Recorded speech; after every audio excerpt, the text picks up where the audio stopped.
সুপ্রিয় নবম দশম শ্রেণী সহ এসএসসি শিক্ষার্থীরা শুভেচ্ছা নাও। আশা করি ভালো আছো, সুস্থ আছো, নিরাপদে আছো। আমাদের আজকের ক্লাসটি তোমাদের গণিত বইয়ের প্রথম অধ্যায় অর্থাৎ বাস্তব সংখ্যার উপর। বাস্তব সংখ্যার উপর এটি আমাদের চতুর্থ ক্লাস। আজকের ক্লাসে আমরা বাস্তব সংখ্যা সংক্রান্ত বিশেষ এক ধরনের অঙ্কের সমাধান করব তোমাদের এই ক্লাসে। তাহলে বন্ধুরা দেখে নিই আমাদের আজকের ক্লাসের বিষয়গুলো, কোন বিষয়ে আমরা সমাধান অঙ্ক করব। আজকে মূলত আমরা আবৃত দশমিক ভগ্নাংশকে সাধারণ ভগ্নাংশে রূপান্তর পদ্ধতি দেখাবো। তাহলে শুরু করি আজকের ক্লাস এবং সাথে সাথে দেখে নেই আজকের ক্লাসের আলোচ্য বিষয়, কোন বিষয়গুলো আমাদের সাথে থাকবে, তোমাদের সাথে আলোচনায় থাকবো। আবৃত দশমিক ভগ্নাংশ কি, এই বিষয়টা সম্পর্কে আমরা আলোচনা করব। সাধারণ ভগ্নাংশ কি, এটাও নিয়ে আলোচনা করব এবং এর সাথে পরবর্তীতে আমরা আবৃত দশমিক ভগ্নাংশকে সাধারণ ভগ্নাংশে রূপান্তর প্রক্রিয়া দেখাবো। এবং এই অঙ্ক করার জন্য এর আনুষঙ্গিক যে বিষয়গুলো রয়েছে আছে, সে বিষয়গুলো একটু সামান্য আলোচনায় থাকবো ক্লাস জুড়ে। তাহলে শুরু করি বন্ধুরা আজকের ক্লাস। আবৃত দশমিক ভগ্নাংশ। আমরা আবৃত দশমিক ভগ্নাংশ কিভাবে পেলাম নিশ্চয় তোমাদের মনে আছে। তারপরেও আমরা একটু দেখে নিই আবৃত দশমিক ভগ্নাংশ আসলে কি। আমরা উদাহরণ দিয়ে দেখি। আমরা প্রথমত দেখো, একটা ভগ্নাংশ নিলাম, আরো একটা ভগ্নাংশ নিলাম। এই দুইটা ভগ্নাংশ হচ্ছে দশমিক ভগ্নাংশ। দুটো ভগ্নাংশকে আমরা বলছি দশমিক ভগ্নাংশ। এই দশমিক ভগ্নাংশ দুটোর যদি দশমিকের ডাইন সাইডের অঙ্কগুলোকে একটু পর্যবেক্ষণ করি, তাহলে দেখছি যে কতগুলো অঙ্ক থাকার পরেও আপটু দিয়ে দেওয়া আছে। অর্থাৎ ডাইন সাইডে, দশমিকের ডাইন সাইডে কতগুলো অঙ্ক আছে সেগুলো আমরা নির্দিষ্ট করে বলতে পারি না, অর্থাৎ নির্দিষ্টতার মধ্যে, সীমার মধ্যে আসবে না। এই জন্য এই ধরনের দশমিক ভগ্নাংশগুলোকে আমরা বলি অসীম দশমিক ভগ্নাংশ। অসীম দশমিক ভগ্নাংশ। আমরা সাথে সাথে আরো দুটো দশমিক ভগ্নাংশ নিয়ে নিচ্ছি। দেখো,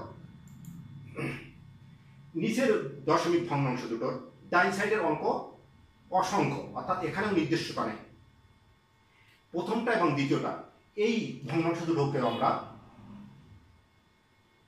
অসীম দশমিক ভগ্নাংশ বলবো, কারণ দশমিকের ডাইন সাইডে যে অঙ্কগুলো আছে এই অঙ্কগুলোর কোনো নির্দিষ্টতা বা সীমার মধ্যে আনতে পারি না, অর্থাৎ কতটি অঙ্ক আছে সেটা আমরা নির্দিষ্ট করে বলতে পারি না।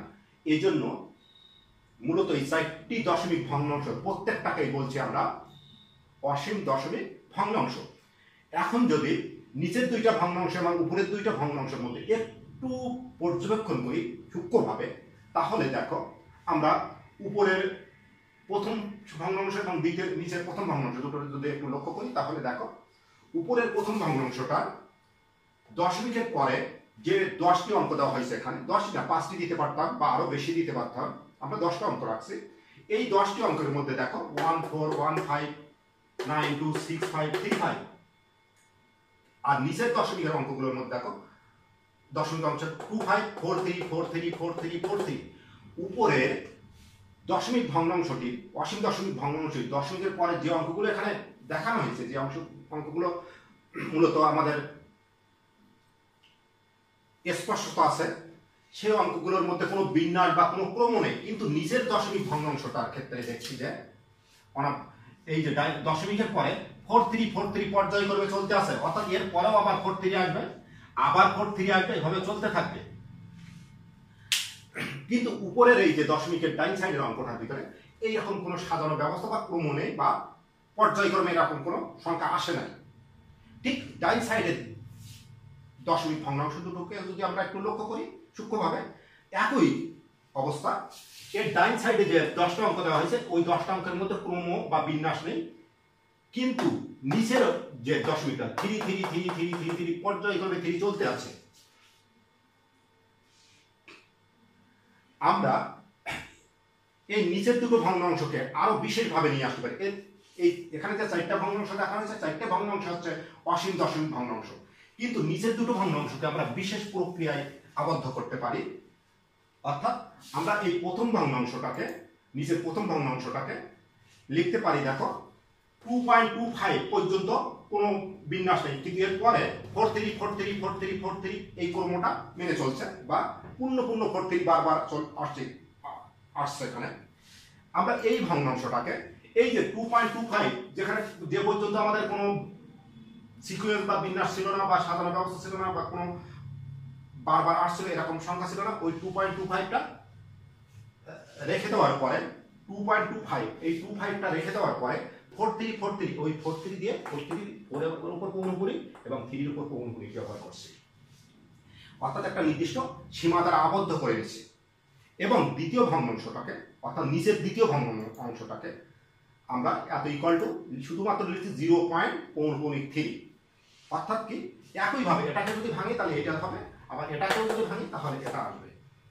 এখন দেখো আমরা নিচের এই দুটো ভগ্নাংশকে বিশেষ প্রক্রিয়ায় আবদ্ধ করলাম। এখন আমরা যদি কেউ বলে দশমিকের পরে 2, 5 আর 4, 3 পৌনপুনিক আছে, অর্থাৎ 4টা অঙ্ক আছে, অর্থাৎ কেউ যদি বলে দশমিকের পরে যেহেতু 4টা অঙ্ক আছে তাহলে কি এগুলোকে আমরা সসীম দশমিক ভগ্নাংশ বলবো? খুব কঠিন প্রশ্ন হয়ে যায় হয়তো অনেকের কাছে। না, এটা কখনোই সসীম দশমিক ভগ্নাংশ না, কারণ 43 থাকা মানে কি পৌনপুনিক উঠাই গিয়ে 43 আমরা এভাবে পর্যায়ক্রমে চলতে থাকবে, অর্থাৎ এখানে 1, 2, 3, 4টা অঙ্ক রাখছে, অর্থাৎ 4টা না, এই 43 ক্রমশ একই ধারায় চলতে আছে। একইভাবে 3 মানে একটা 3 নেই, এরপরে 3 চলতেই আছে। ঠিক এই আমরা বাম সাইডে যেভাবে দেখাইছি, অর্থাৎ এটাকে আমরা অসীম আবৃত দশমিক ভগ্নাংশ বলতে পারি, আর শুধু আবৃত দশমিক ভগ্নাংশ বলতে পারি। অর্থাৎ আবৃত দশমিক ভগ্নাংশও কিন্তু আমাদের সেই কোথা থেকে আসছে? অসীম দশমিক ভগ্নাংশ থেকে আসছে। এই যে আমরা অসীম দশমিক ভগ্নাংশ উপরের দুটো এক ধরনের আর নিচের দুইটা এক ধরনের, নিচের দুইটাকে আমরা আবৃত করতে পারছি বা একটা আবদ্ধ করতে পারছি। এই জন্য নিচের এই যে পুরো নির্দিষ্ট ক্রম অনুসারে সাজানো এই সংখ্যাগুলো, এই নিচের দুটো ভগ্নাংশকে আমরা বলি অসীম আবৃত দশমিক ভগ্নাংশ অথবা শুধুমাত্র আবৃত দশমিক ভগ্নাংশ। আমরা এই ধরনের ভগ্নাংশ আবৃত ভগ্নাংশকে আমরা সাধারণত বিশেষ প্রক্রিয়ায় দুইটা পূর্ণ সংখ্যার ভাগ আকারে লব বাই হর আকারে দেখাতে পারি, লব বাই হর আকারে দেখাতে পারি। কিন্তু উপরে যে অসীম দশমিক দুইটা ভগ্নাংশ রাখা হয়েছে, এ দুটোকে কোনোভাবে আমরা কোনো ক্রমে অন্যভাবে ওই আকারে আনা সম্ভব না। অঙ্কের যত ক্যালকুলেশন আছে, যত গাণিতিক নিয়ম আছে, কোনো অবস্থাতেই উপরের এই দুটো ভগ্নাংশকে আমরা লব বাই হর আকারে আনতে পারবো না। আর আমরা জানি যে সকল সংখ্যাকে লব বাই হর আকারে প্রকাশ করা যায় ওই ধরনের সংখ্যাগুলো হচ্ছে মূলদ সংখ্যা। অর্থাৎ এই যে আবৃত দশমিক ভগ্নাংশকে আমরা লব বাই হর আকারে যেহেতু প্রকাশ করতে পারি, তাহলে অসীম আবৃত দশমিক ভগ্নাংশ হচ্ছে মূলদ সংখ্যা। কিন্তু এই যে এই যেহেতু আবৃত করা যাচ্ছে না, এর আরেকটা নাম আছে অসীম অনাবৃত দশমিক ভগ্নাংশ। অসীম অনাবৃত দশমিক ভগ্নাংশ যেগুলোকে এই সীমায় আনা যায় না, সেইগুলোকে আমরা অসীম অনাবৃত দশমিক ভগ্নাংশ বলি। তাহলে অসীম দশমিক ভগ্নাংশ মূলত জানো তোমরা দুই ভাগে বিভক্ত, একটা অসীম আবৃত দশমিক ভগ্নাংশ যেটা এই নিচের দুইটা ভগ্নাংশ, আর একটা হচ্ছে অসীম অনাবৃত দশমিক ভগ্নাংশ। এই অনাবৃত দশমিক ভগ্নাংশ থেকে তৈরি হয়েছে আমাদের অমূলদ সংখ্যা। শুধুমাত্র এই অসীম অনাবৃত দশমিক ভগ্নাংশ থেকে আমাদের অমূলদ সংখ্যার উদ্ভব। তাহলে আমরা আবৃত দশমিক ভগ্নাংশ কি বুঝতে পারলাম? অর্থাৎ কোনো অসীম দশমিক ভগ্নাংশের দশমিক অংশে যদি কোনো অঙ্ক, কোনো একটি অঙ্ক বা কোনো একটি সংখ্যা, যেমন 43 সংখ্যা অথবা একাধিক সংখ্যা যদি একটা বাইটাম মানে ক্রমে আসতে থাকে, কিছুক্ষণ পর একই সংখ্যা যদি পর্যায়ক্রমে আসতে থাকে, তাহলে ওই ধরনের অসীম দশমিক ভগ্নাংশগুলোকে আমরা বলছি আবৃত দশমিক ভগ্নাংশ অথবা অসীম আবৃত দশমিক ভগ্নাংশ। আর অসীম আবৃত দশমিক ভগ্নাংশকে আমরা লব বাই হর আকারে দেখাতে পারি। এই জন্য এগুলো হচ্ছে সব মূলদ সংখ্যা। এখন আমরা দেখব এই অসীম আবৃত দশমিক ভগ্নাংশকে কিভাবে সাধারণ ভগ্নাংশে রূপান্তর করা যায়, কিভাবে সাধারণ ভগ্নাংশে রূপান্তর করা যায়। তাহলে আমরা চলে যাই, তার আগে আমরা দেখে নেই সাধারণ ভগ্নাংশটা কি। কারণ যেহেতু আমরা আবৃত দশমিক ভগ্নাংশকে সাধারণ ভগ্নাংশে নিয়ে আসবো, তাহলে সাধারণ ভগ্নাংশটা কি সেটা দেখি। তোমরা সবাই জানো যে সকল খণ্ড সংখ্যাকে, অর্থাৎ সাধারণ ভগ্নাংশ কিন্তু পূর্ণ সংখ্যা হবে না, খণ্ড সংখ্যা হবে বা ভাঙা সংখ্যা হবে, যে সকল খণ্ড সংখ্যাকে বা ভগ্নাংশকে দুইটি পূর্ণ সংখ্যার অনুপাত বা ভাগ আকারে প্রকাশ করা যায়, সেই সকল সংখ্যাকে সাধারণ ভগ্নাংশ বলা হয়। অর্থাৎ আমরা লিখতে পারি 12/32 13, এই 12/13, অথবা আমরা লিখতে পারি 17/15। এই ধরনের সংখ্যাগুলো সাধারণ ভগ্নাংশ, যেখানে লব এবং হর দুইটি পূর্ণ সংখ্যার অনুপাত আকারে আছে, পূর্ণ সংখ্যার ভাগ আকারে, যেখানে লবও আছে হরও আছে, এবং সংখ্যাটি এই সাধারণ ভগ্নাংশ সংখ্যাগুলো দুইটা পূর্ণ সংখ্যার অনুপাত বা ভাগ আকারে থাকে। তাহলে আমরা বুঝলাম যে সাধারণ ভগ্নাংশ কেমন ধরনের সংখ্যা, দুইটি পূর্ণ সংখ্যার অনুপাত আকারে থাকে বা দুইটা পূর্ণ সংখ্যার ভাগ আকারে থাকে। অর্থাৎ কেমন, আমরা আরো একটু দেখে নিই। যে সকল সংখ্যাকে p/q আকারে প্রকাশ করা যায়, যেখানে p ও q, আমি সংক্ষেপে লিখছি p ও q পূর্ণ সংখ্যা হবে, p ও পূর্ণ সংখ্যা, q ও পূর্ণ সংখ্যা, কিন্তু q এর মানটা 1 ও হবে না এবং 0 হবে না। তোমরা এটা জানো, something/0, p/0 ইকুয়াল টু, এটা অসংজ্ঞায়িত। এই ধরনের মান আমরা গণিতে কোনো নির্দিষ্ট সময় আনতে পারি না, বা এই ধরনের মান আমরা বাহির করতে পারি না। তাহলে আমাদের দেখো, সাধারণ ভগ্নাংশ বলছে দুটি পূর্ণ সংখ্যার অনুপাত আকারের সংখ্যাকে সাধারণ ভগ্নাংশ বলছি। এখানে আমরা উদাহরণ দিচ্ছি 7/8 বা 4/3 অথবা -5/3, 3/8, মাইনাস সাধারণ ভগ্নাংশ হতে পারে, সামনে মাইনাসও থাকতে পারে, সমস্যা নেই। তাহলে আমরা সাধারণ ভগ্নাংশ দেখলাম। এখন আমরা কি করব, ওই যে আমরা পৌনঃপুনিক ভগ্নাংশ অথবা আবৃত দশমিক ভগ্নাংশ, যেমন 2.2152, এই ভগ্নাংশকে এইরকম p/q আকারে কিভাবে প্রকাশ করা যায় সেটা দেখব। p/q আকারে কিভাবে প্রকাশ করা যায় সেটা আমরা এখন দেখব। তাহলে আমরা দেখো, আবৃত দশমিক ভগ্নাংশকে, অর্থাৎ এই ধরনের সংখ্যাকে এই আকারে আনা মানে আবৃত দশমিক ভগ্নাংশকে আমরা সাধারণ ভগ্নাংশে রূপান্তর কিভাবে করা যায় সেটা একটু দেখি। আমরা এখানে দেখো কতগুলো আবৃত দশমিক ভগ্নাংশ নিয়ে নিচ্ছি। আবৃত দশমিক ভগ্নাংশ বলতে পারি অথবা অসীম আবৃত দশমিক ভগ্নাংশ বলতে পারি, কোনো সমস্যা নেই আমাদের। এখানে আমরা 5টি আবৃত দশমিক ভগ্নাংশ নিচ্ছি। আমরা এই আবৃত দশমিক ভগ্নাংশগুলোকে যদি অসীম দশমিক ভগ্নাংশে সরাসরি রূপান্তর করি, এটাও অসীম দশমিক ভগ্নাংশ, তারপরে যদি একটু এইভাবে ভাঙায় নেই, এটা যেমন দশমিক 2 মানে 0.2222 আপ টু একইভাবে 2.73, 7 এর পৌনঃপুনিক, 3 এর পৌনঃপুনিক অর্থ কি, 7373 বারবার আসতে থাকবে, 7373 দশমিকের পরে। তাহলে এত ইকুয়াল টু এটা আসছে। একইভাবে যদি তৃতীয় ভগ্নাংশটাকে দেখি, তৃতীয় আবৃত দশমিক ভগ্নাংশটাকে দেখি, তাহলে 3.3125, এখানে 3.31 লেখার পরে ইকুয়াল টু 3.31 লেখার পরে 252525 চলতেই থাকবে, ঠিক আছে। তাহলে এগুলোকে আমরা অসীম দশমিক ভগ্নাংশে রূপান্তর করে দিলাম। এটা তো আমরা করতে পারি সহজ ভাষায়। আমরা যদি এই অঙ্কটা, আমরা ওগুলো তোমরা পারবা, আমি আর লিখলাম না। এই যে একটা ভগ্নাংশ দেখছি, দেখো এত ইকুয়াল টু এত, এটা বাম সাইডের মান এবং ডাইন সাইডের মানের মধ্যে কোনো পার্থক্য নেই, অর্থাৎ এটাকে আমরা একটা সমীকরণ ধরতে পারি। এই ধরনের আমরা যে কোনো বীজগণিতিক সমীকরণে উভয় পক্ষকে যদি আমরা কোনো একটা নির্দিষ্ট সংখ্যা দ্বারা গুণ করি, তাহলে ওই সমীকরণের মানের কিন্তু কোনো পরিবর্তন হয় না, তোমরা এটা জানো। আমাদের দেখো, এই যে আবৃত অংশ, দশমিকের আবৃত অংশ এবং অনাবৃত অংশ দিয়ে আমাদের 3.3125 কয়টি অঙ্ক আছে এখানে মোট? এইভাবে যদি ধরি, আবৃত অংশে 2টি অঙ্ক আছে আর অনাবৃত অংশ আছে 2টি অঙ্ক, ঠিক আছে। আমি যদি এই আবৃত, আমরা এখন চেষ্টা করব এই অঙ্কটা, এটা আবৃত এবং অনাবৃত নিয়ে 4টি অঙ্ক আছে, আরো অন্য একটা সংখ্যা আছে, ঠিক আছে। অর্থাৎ 1 2 3 4 5। আমরা এখন চেষ্টা করছি যে আবৃত আর অনাবৃত নিয়ে যে কয়টা অঙ্ক ছিল দশমিক অংশে, ওই অংশগুলোকে আমরা কি করব, পূর্ণ সংখ্যায় রূপান্তর করে দেবো। কিভাবে পূর্ণ সংখ্যা করবো? অর্থাৎ দশমিকটা এইখানে নিয়ে যাব।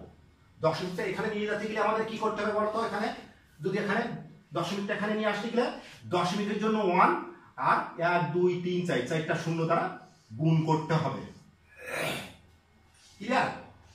4টে শূন্য দ্বারা আমরা গুণ করলে আমাদের দশমিকটা এখানে চলে যাবে। আবার দেখো, আর একটু দেখি, আমরা বাম সাইড এবং ডান সাইডে এভাবে গুণ করব প্রথমত। আর দ্বিতীয়ত, আমরা যদি এই যে পৌনঃপুনিক অংশ সংখ্যাগুলো বাদ দিয়ে দিই, তাহলে দশমিকের পরে কয়টি অঙ্ক আছে? 2টি অঙ্ক আছে। আমি ধরে নিলাম দ্বিতীয় ক্ষেত্রে আমি ধরে নিচ্ছি না, এটাই আমাদের নিয়ম।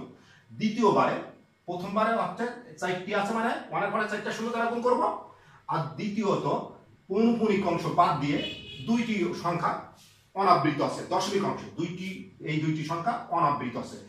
এই দুইটি সংখ্যাকে আমরা দুইটা সংখ্যা সহ আমরা পূর্ণ সংখ্যা করব, অর্থাৎ 331 পর্যন্ত পূর্ণ, অর্থাৎ এই পর্যন্ত যদি পূর্ণ সংখ্যা নিতে চাই তখন আমাদের কি করতে হবে 1 × 100 দিয়ে গুণ করতে হবে। ঠিক আছে, আমরা 1 × 100 দ্বারা গুণ করে আমরা কি করব 3.31 এর পরে সংখ্যা নিয়ে নেব। এরপরে দেখো তাহলে আমরা কিন্তু দুইটা পদ্ধতি জেনে গেলাম। প্রথমত আমাদের যে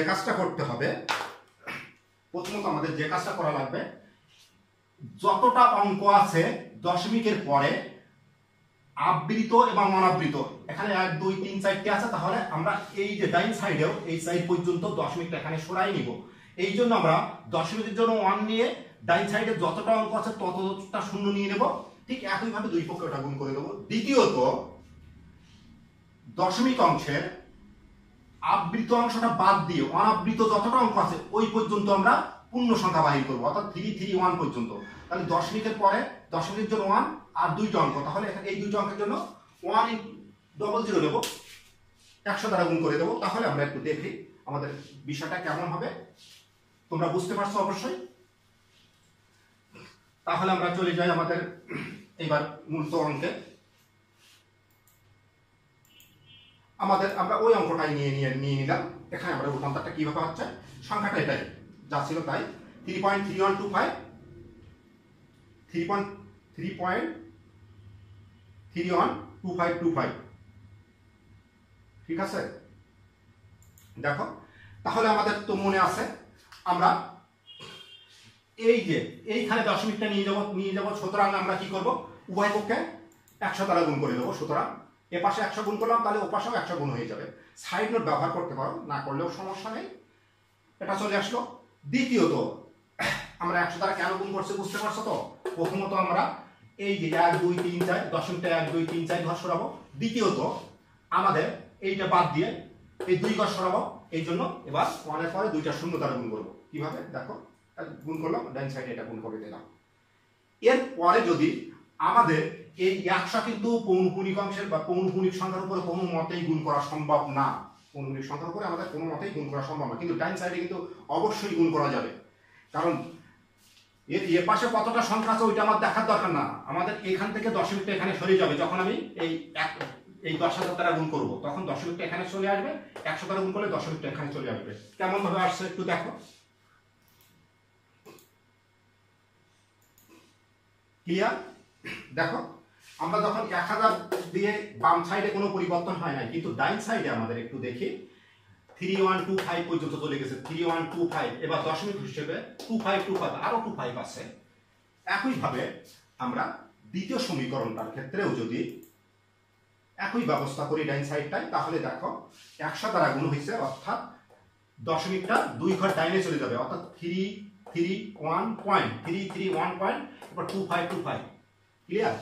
এই পর্যন্ত তো সমস্যা থাকার কথা না। এখন আমরা যে পদ্ধতিটা অবলম্বন করব, এখন করব কি, আমরা এই বড় মান থেকে ছোট মানটা বিয়োগ করে দেবো, বড় মান থেকে ছোট মানটা বিয়োগ করে দেবো, অর্থাৎ বিয়োগ করে। তাহলে বিয়োগ করি, দেখি কি হয়। আমরা বিয়োগ করব। একটু বিষয় দেখো, একটা বিষয় তোমরা জানো, যদি আমাদের এমন থাকে 25x বিয়োগ 25y, 25 কিন্তু কমন ফ্যাক্টর, তাহলে আমরা ইচ্ছা করলে 25টা কমন নিয়ে x - y লিখতে পারি, কোনো সমস্যা নেই আমাদের।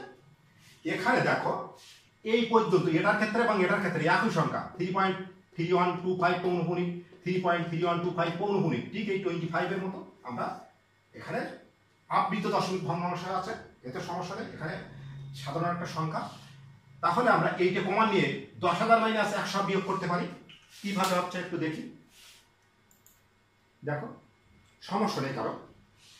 এবং ডাইন সাইডে যেটা দেখো দশমিকের পরে 2525, এভাবে 25 অনন্ত, 2525 অনন্ত, অর্থাৎ ডাইন সাইডে 2525, তাহলে একই সংখ্যা থেকে ডাইন সাইডে, যেমন আমরা যদি এমন করতাম 23.52, আমরা দুইটা অঙ্ক নিলাম, আর 8.52, এভাবে যদি বিয়োগ করতাম কি অবস্থা হতো দেখো, মাইনাস দিলে 0 0 0 0 হয়ে যেত, এখানে কত হয়ে যেত 15 হতো।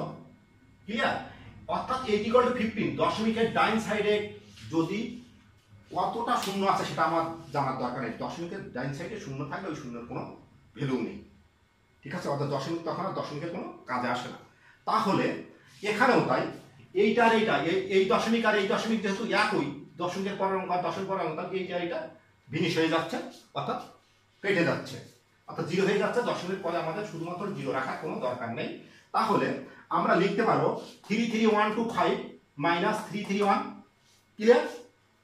তাহলে আমরা দেখি, দেখো এই পর্যন্ত সমস্যা থাকার কথা না, কারণ এখন আমরা যে বিষয়টা করব, এখানে এটাকে ক্যালকুলেশন করে দেবো এবং ও সাইডেও ক্যালকুলেশন করব সাধারণভাবে, সাধারণ বীজগণিতের নিয়মে, ক্লিয়ার? এখানে যা ছিল তাই রাখছে। 10,000 থেকে 1000 বাদ গেলে 9,900 হয়। 10,000 থেকে যদি 100 বাদ দেয় তাহলে 10,000 থেকে 100 বিয়োগ করলে 9,900 হয়, 9900। আর ওখান থেকে যদি ওটা বিয়োগ করি, দেখো 49732, ঠিক আছে, বিয়োগ করে দিলাম সাধারণভাবে, এই বিটাতে বিয়োগ করে দেখো 32794, সমস্যা নেই। এখন আমাদের দরকার ছিল, কিন্তু আমাদের দরকার ছিল এই যে অঙ্কটা কিন্তু ছিল এইটা, দেখো আমাদের মূল অঙ্ক কিন্তু এইটা, এটাকে আমরা সাধারণ ভগ্নাংশে রূপান্তর করব, অর্থাৎ দুইটা পূর্ণ সংখ্যার ভাগ আকারে প্রকাশ করব। তাহলে এই সংখ্যাটা আমরা বাম সাইডে রেখে দেই খুব সিম্পল ভাবে, আর এই যে 9900টাকে ডাইন সাইডে আমরা সাধারণ সমাধানের নিয়মে পাঠাই দেই, তাহলে হয়ে যাচ্ছে আমাদের, দেখো কি হয়ে যাচ্ছে, 32 যা ছিল তাই 32794, আর 9900টা নিচেই চলে আসছে আমাদের, কিন্তু অটোমেটিক্যালি, অর্থাৎ আমরা বলতে পারি আমাদের কিন্তু সেই সাধারণ ভগ্নাংশ চলে আসছে, p/q আকারে চলে আসছে। এটাও পূর্ণ সংখ্যা, এটাও পূর্ণ সংখ্যা, এটাকে আর একটু রূপান্তর করতে পারি। এই পর্যন্ত আমাদের অঙ্ক শেষ হয়ে যায়, তারপরেও আমাদের আরো কিছু ক্যালকুলেশন করতে হবে।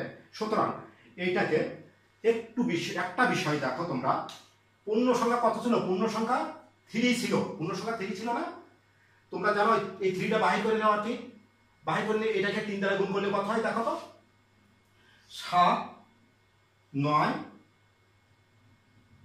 2 00, ঠিক আছে, 3 গুণ।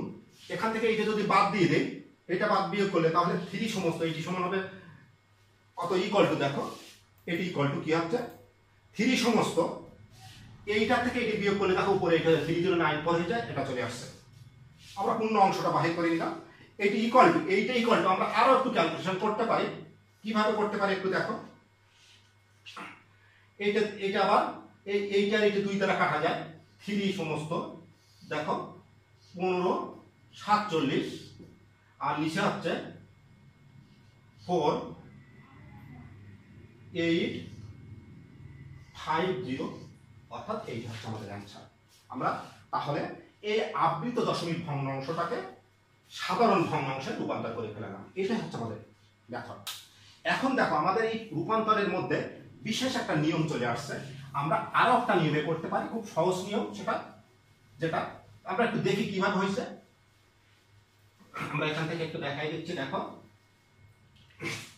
আমরা একটু পিছনে ফিরে যাই। এইখানে যদি আমরা দেখি, দেখো এখানে যদি আমরা আরেকটা লাইন চলে যেতাম, আরেকটা লাইন যদি, তাহলে এখানে তো 3.3125 পৌনঃপুনিক ইন্টু এখানে থাকতো 9900 ইকুয়াল টু 33125 মাইনাস 331। আমরা যদি আরো একটু চলে যাই, দেখো 3.3125 পৌনঃপুনিক ইকুয়াল টু হয়ে যেত 33125 মাইনাস 331 বাই 9900। সমস্যা হচ্ছে কারো? আশা রাখি কোনো সমস্যা থাকার কথা না তোমাদের। এখন কি হয়েছে এখানে একটু দেখি।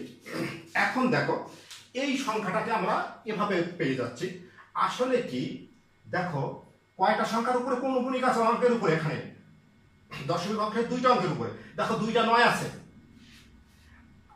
আর একটু দেখো এই যে নিচেরটা দেখাচ্ছি, আর এই পৌনঃপুনিক সংখ্যা দশমিকের মধ্যে কয়টা অঙ্ক আছে? 1টা 2টো, ততটা শূন্য হয়ে গেছে। আর একটা বিষয় দেখো দশমিকটা এখান থেকে উঠে গেছে, গিয়ে 33125 33125। এই যে পৌনপুনিকের এই পাশে যতগুলো সংখ্যা আছে 331 বিয়োগ হয়ে গেছে, 331 বিয়োগ হয়ে গেছে। ক্লিয়ার? বিয়োগ হয়ে গেছে। এভাবে আমাদের সহজ মেথডটা তৈরি করতে এভাবে করে নিতে পারি আমরা। আবার আমি এটা পরে দেখাচ্ছি আরো, দেখো একটু পরে এই বিষয়টা আমরা বিস্তারিত দেখাই দিচ্ছি কিভাবে করা যায়। তার আগে আমরা এখানে একটা অঙ্ক দেখালাম, আমরা 5টি আবৃত দশমিক ভগ্নাংশ আমাদের এখানে উপস্থাপন করছিলাম, তার মধ্যে একটা সমাধান করছি। আমরা অন্য অঙ্কগুলো একটু দেখি। দেখো